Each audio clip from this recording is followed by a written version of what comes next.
Alright, so those were the surfaces. Now I'm going to talk about my conditions, alright? So the first condition is the wet versus dry test. So I've already bounced the balls on concrete, right? But I'm going to test how water affects the bounce height. So I'm going to bounce wet balls on concrete, right? So I dunk them in a bucket of water and drop them from 1 meter like before, right? 3 times, get the average. Yeah. Then I also decided on doing a cold versus warm, because apparently there's some difference because of contraction and stuff, but I just wanted to see it for myself. And well, yeah, so I can't really like choose the temperature in which to do it, so I decided to do it really cheaply, and it might be inaccurate.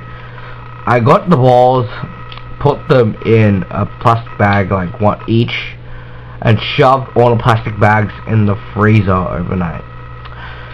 Yeah, after I woke up, I did the SRP, and I bounced them on concrete from 1 meter.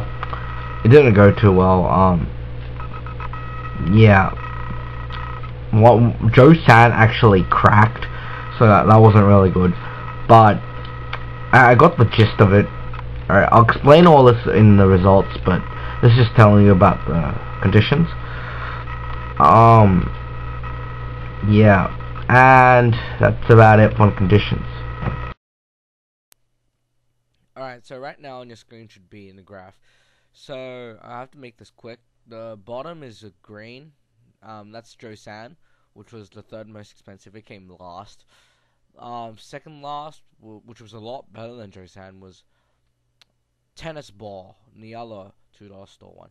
We test and Nassau tied, but as I said, we test, even though it was a $2 shop one, it looked really good, and I was right. It bounced pretty much the same as Nassau.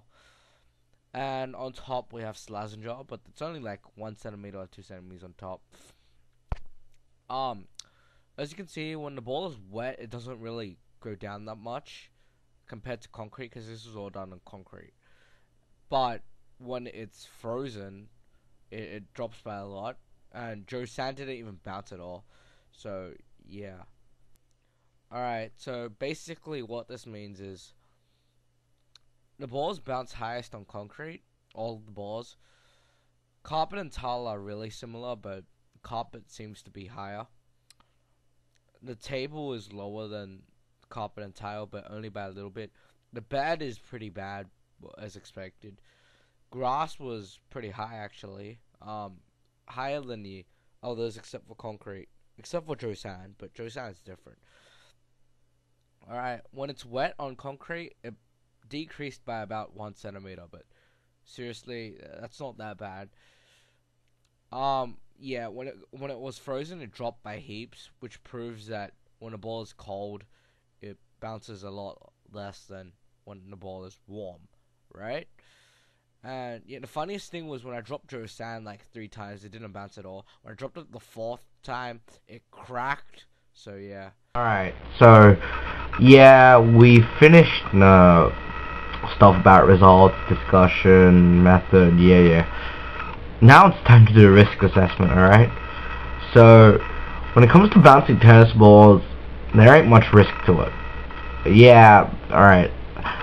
So, I thought of 2 ways you could injure yourself with a tennis ball. Alright, so, number 1, why bouncing tennis balls are risky is pretty simple. Tennis balls, they're round. Alright, so what's wrong if they're round? Alright, I have a tennis ball. I'll leave it on the ground. Now, I go eat something and I come back and I forgot where it was. I forgot all about the tennis ball. So I'm just stepping around and I slip on it. Alright? You slip, you fall over, you hurt yourself. You might break an arm or something, right? That's not the danger about it. What if you slip over and there's like a rock in front of you, alright? If there's a rock in front of you, your face goes slam into the rock. Your face goes slam into a rock. It's like brain damage, man. And it doesn't just have to be a rock there, right? A rock's like the simplest object there is out there. Yeah, you use your imagination. You know what I'm saying? Alright, so reason number 2 why bouncing tennis balls are risky. You know how in my project I had to take tennis balls and put them in the freezer? So yes, I put my balls in the freezer. Now, I leave them overnight, and I wake up in the morning and a friend comes over to help me finish my SRP. Yes, I say Jono. Jono comes over to help me finish my SRP. And I go, hey Jono, you wanna play some catch? He's like, sweet. So I decide to play a trick on him, and I get the frozen tennis ball out, and we go outside, and he's expecting that soft little tender ball that does not harm his face whatsoever. So I peg the ball at him, and he's standing there going, oh, I got this, man, I got this. But he sucks at catch. This ball is hard, not that soft thing no more, and it goes right between his hands, smack into his face. Now, normally he's used to this, but not with a hard tennis ball. It's not good for his face at all. So the risk is, don't mess around with the frozen tennis balls. The frozen tennis balls are hard, and you must take care of them. And that's basically it. Sorry, John, I had to use. Alright, so yeah, you're probably bored right now, going, stupid Mark, why is his presentation so long? Well, guess what? It's nearly over, alright? So basically this is the conclusion bit where I say all my basics about my experiment. So basically, bouncing tennis balls is pretty fun. Basically what I got out of it, price does matter, sort of.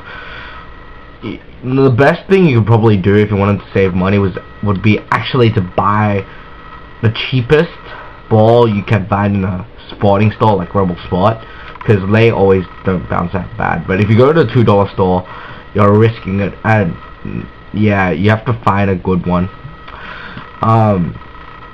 So yeah, the high quality tennis balls and the low quality tennis balls, these are sporting brands by the way, they have like 1 to 2 centimeter difference, alright?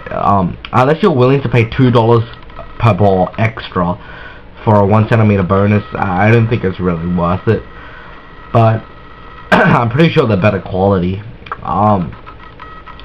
So yeah, and when balls are wet, they bounce a little bit, not as high, but pretty much the same, alright? So when you get your balls wet, doesn't matter, just keep playing.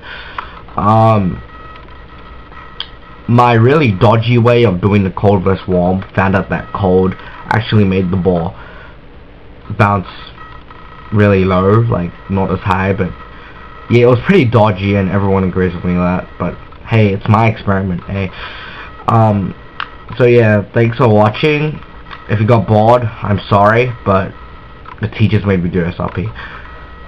If you liked it, good job liking it. I don't see why you would like it, but yeah, that's it. The end.